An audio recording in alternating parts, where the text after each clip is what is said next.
Okay, good day mga ka-solar. Ito tayo ngayon sa isang site. Ang metro niya is 3. So naka-provision siya 3 metro. Parang apartment type. So lalagyan natin siya ng solar. Pag ganitong 3, separate din yung solar. Kasi yung ating solar setup system or PV, bawat isang metro is isang setup ng solar. So hindi siya pwedeng integrate. Pwede naman integrate to, tatanggalin yung isang metro, which is hindi naman advisable kasi naka-computed tong load nito, bawat isang metro na yan. So pag pinagsama mo siya dito, possible mag-overload. So talagang 3 yung naka-provision sa kanya na metro. Ito wala pa namang metro kasi.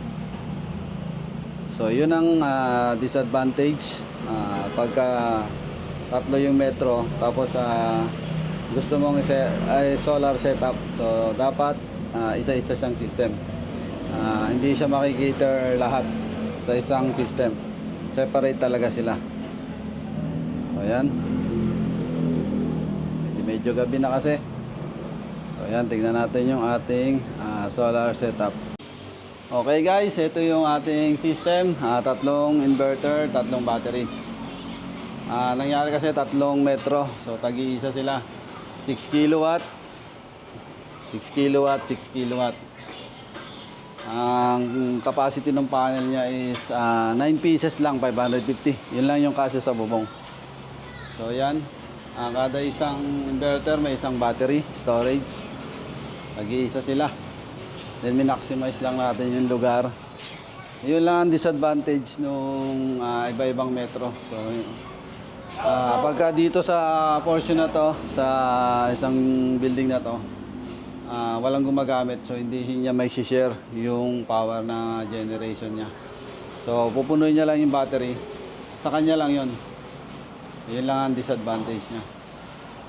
And then naka-EPS naman yan, isa-isa. So ito lang, maliit lang, naka-EPS yun, naka-separate yung EPS or emergency power load.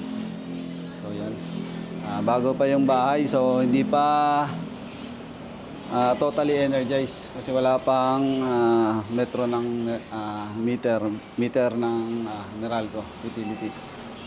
So as of now, off-grid yan. Naka-off-grid tayo for ilaw-ilaw lang. So yan, ito naka-separate yan. So yan guys, triplets, pero separation sila ng load kada isang inverter. Yun guys, thank you.